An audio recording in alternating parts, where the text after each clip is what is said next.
Et bonjour à tous, on se retrouve aujourd'hui pour les résultats de NXT du 17 janvier 2023.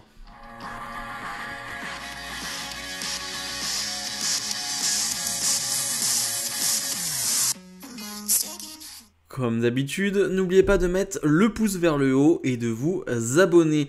Le show qui débute directement avec un gros combat 2 contre 2. On retrouve Trick Williams et Carmelo Hayes face à Axiom et Apollo Crews. Un match qui va durer 11-12 minutes. On leur laisse un peu de temps et c'était vraiment très bon, vraiment excellent combat par équipe. On perd pas de temps dans ce match, on accélère dès le début, vraiment c'était super. On a une petite pub comme d'habitude, donc vous savez c'est les pubs où tu peux voir ce qui se passe quand même sur le ring. C'est la pub classique du début d'NXT, elle n'est pas dérangeante sur ce match.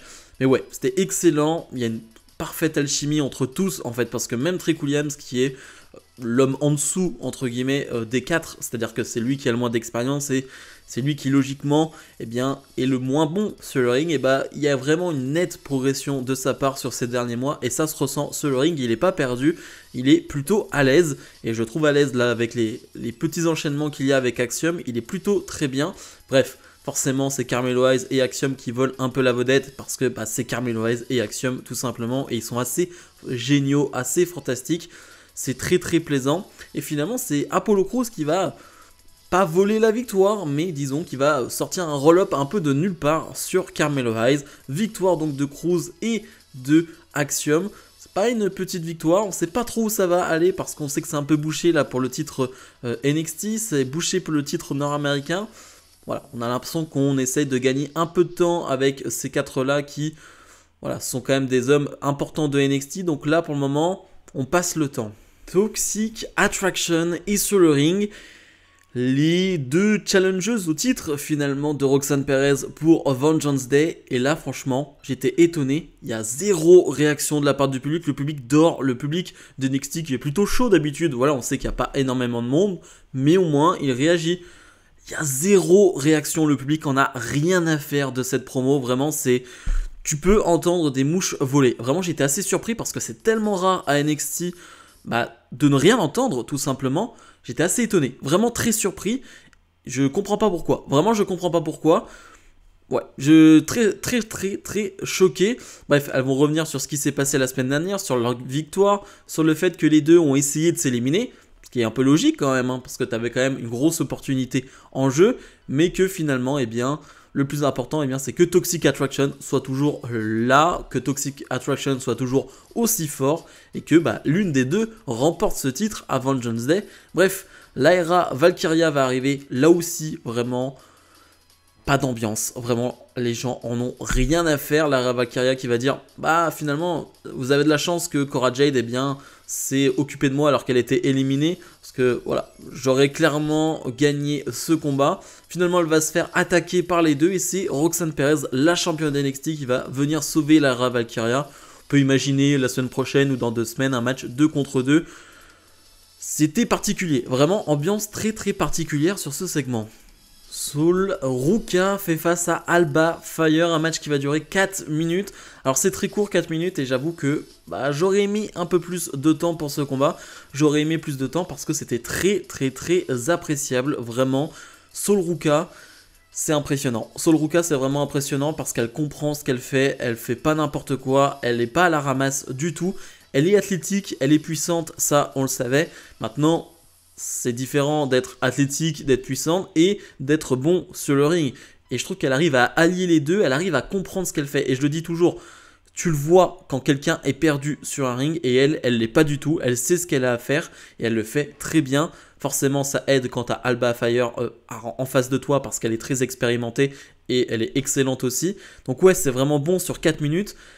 J'ai envie d'en voir plus. Vraiment, Sol Ruka, c'est une des superstars, je parle de WWE entièrement, en ce moment, que j'ai envie le plus de voir en action. Vraiment, je trouve que c'est assez impressionnant et j'ai envie à chaque fois d'en voir plus. Je veux voir plus de matchs de Sol Ruka.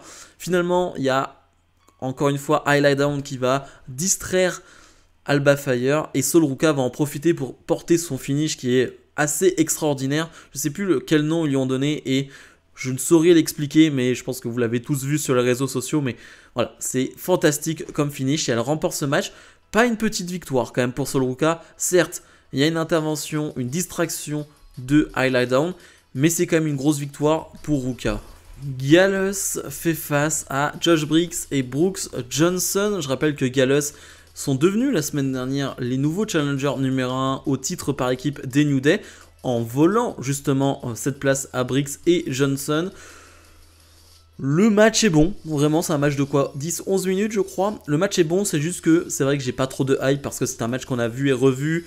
Ils ont déjà été en guerre auparavant et en plus ils ont été en guerre à NXT UK, donc j'avoue que voilà, j'avais pas une grosse hype pour ce match, mais le match est bon, j'ai pas grand chose d'autre à dire. On va jouer à l'extérieur du ring, on va enlever la protection du sol à l'extérieur du ring. Ça nous rappelle un peu ce que faisait un certain Tommaso Ciampa. Et ça va se jouer sur ça avec un Brooks Johnson, si je dis pas de bêtises, qui lui va retomber justement sur ce sol dur. Et donc ne va pas pouvoir réellement continuer ce combat. On va même avoir Kiana James qui va venir aux nouvelles. On sait qu'il y a une petite histoire qui essaye de se créer entre les deux depuis maintenant quelques semaines, voire quelques mois.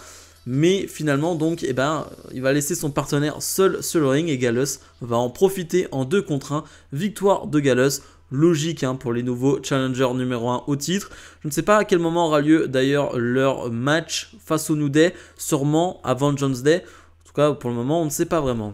Valentina Feroz fait face à Thea Hale, cette boule d'énergie qu'est Thea Hale.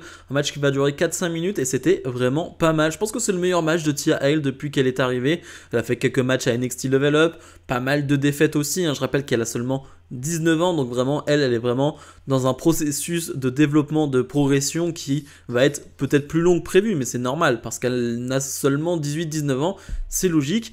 Mais pour le coup, son personnage fonctionne vraiment bien avec la Chase University. Bref, c'est très bien. Et ce que je vais retenir pendant ce match, c'est Elektra Lopez qui va venir observer Valentina Feroz, qui va même lui donner un point américain pour lui donner la victoire. Elle va pas vouloir s'en servir, elle qui est beaucoup trop droite et trop face finalement pour faire ça.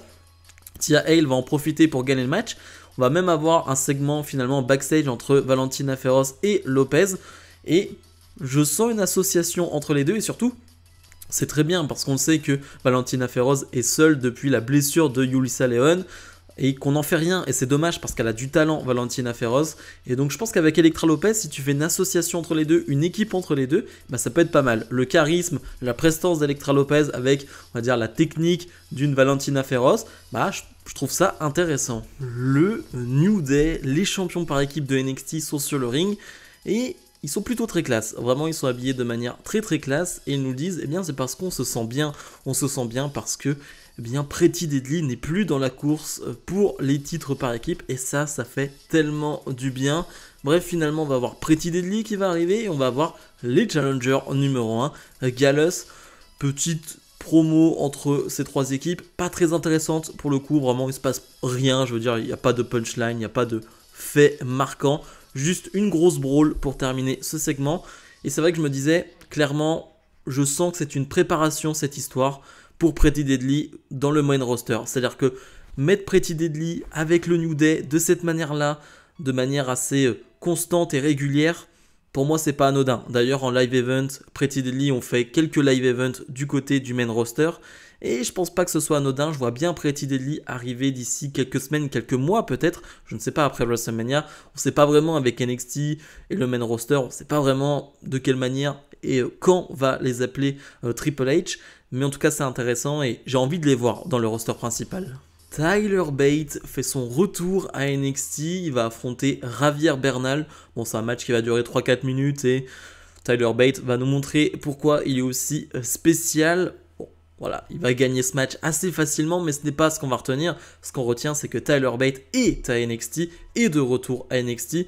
Lors de son premier run, finalement, il y a quelques mois, il avait seulement affronté Ilya Dragunov et Bron Breakker, donc c'était pas pareil. C'est-à-dire qu'il était venu pour un seul objectif, pour 1 ou 2 combats.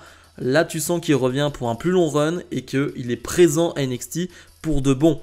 Et là, ça présage du lourd parce que pour le moment c'est bouché pour le titre nord-américain et le titre NXT, mais il y a des matchs à faire, il y a des matchs face à Carmelo Hayes, il y a des matchs face à Axiom, face à Dijak. Bref, il y a vraiment 15 000 possibilités à NXT et j'ai juste trop hâte de voir ça parce que Tyler Bate est quelqu'un d'à part et quelqu'un d'assez exceptionnel et l'avoir à NXT, ce sera toujours un plus pour ce show. Et le main event, j'avais dit plus tôt dans la vidéo, on aura peut-être ce match d'ici quelques semaines. Eh bien non, c'est tout de suite Lyra Valkyria avec la championne Roxanne Perez face à Toxic Attraction. Un match qui va durer 7 minutes. C'est un match court et on va le ressentir parce qu'il y a de la précipitation, il y a de la vitesse. Je ne sais pas si ce main event était fait pour durer 7 minutes ou justement il y a eu un manque de temps, mais ce qui est sûr c'est que ça va vite. Vraiment ça va très vite, on lâche les chevaux, on va à 2000 à l'heure et c'est bon, vraiment il n'y a rien à dire. C'est 7 minutes mais ça passe très bien. Petit point tenue vestimentaire, je suis pas totalement pour la tenue de Lyra Valkyria, c'est-à-dire que les bottes rouges, roses avec la tenue noire, je trouve que ça va pas trop. Et bref, ça c'est un petit point à part. Le match est bon et surtout on va voir forcément une intervention de Cora Jade. Hein. Je l'avais pressenti la semaine dernière, on l'avait tous vu avec ce début d'histoire entre Jade et Valkyria. Là ça se ressent, Valkyria qui va même s'en aller pour aller frapper Cora Jade en backstage. Et donc elle va laisser la championne NXT toute seule sur le ring et là on se dit en 2 contre 1 ça va pas le faire. Et bah si, ça le fait parce que Roxanne Perez est forte. Roxanne Perez est championne et il va y avoir de la mésentente entre Toxic Attraction, c'est-à-dire que là c'est la première fois où il y a de la mésentente entre les deux. Je crois que c'est Jessie Jane qui va mettre un gros coup de pied dans la tête de Gigi Dolin, ce qui va profiter finalement à Roxanne Perez qui va remporter ce match. Donc Roxanne Perez en ressort forte parce que c'est la championne, elle bat 2 superstars. Et en même temps, eh bien, on a de la mésentente, on a une continuité, on a quelque chose qui se passe entre Toxic Attraction, entre les 2 membres de Toxic Attraction. Donc ça, je trouve ça intéressant. Ça va être exploité sur les 2-3 semaines qui arrivent avant Vengeance Day. Je trouve ça pas mal. Bilan de ce NXT, j'ai trouvé correct plus. C'est-à-dire que je lui mets plus de la moyenne. Voilà, je donne ma note directement, je lui mets 6, 6,5 sur 10 parce qu'il y a de bonnes choses, mais ça va pas très loin. Je l'ai dit à plusieurs reprises, mais je trouve que le public était pas au niveau cette semaine. Alors, encore une fois, hein, peut-être qu'ils n'ont pas aimé ce qu'ils ont vu, et ça, voilà, c'est leur choix, mais c'est vrai que j'aurais aimé un peu plus d'ambiance, un peu plus de choses. Là, c'est vrai que j'ai trouvé ça un peu trop calme, même quand le New Day était là, et on parle quand même du New Day, il n'y avait pas une ambiance de dingue, je trouve. Donc voilà, en parlant du New Day, eh bien, Pretty Deadly a été rajouté à ce match, donc à Vengeance Day, donc c'est New Day face à Pretty Deadly, face à Gallus. Je comprends pas trop pourquoi et dans quelle logique. C'est-à-dire que pourquoi Pretty Deadly mérite d'être à cette place-là. Vraiment, ça me dépasse un peu. Et Gallus doivent doivent se sentir un peu floués par cette situation. Donc ouais, un peu bizarre. Mais ouais, c'est un NXT qui est bon dans l'ensemble, on a des bonnes choses. Mais c'est un NXT qui passe. Voilà, la semaine prochaine, on a un bon programme. On a 2-3 matchs annoncés, 2-3 segments annoncés qui vont être sympathiques. Donc on verra bien ce que ça va donner. Bref, comme d'habitude, n'oubliez pas de mettre le pouce vers le haut, de vous abonner. Et nous on se retrouve possiblement dès demain pour une nouvelle vidéo. Salut, salut!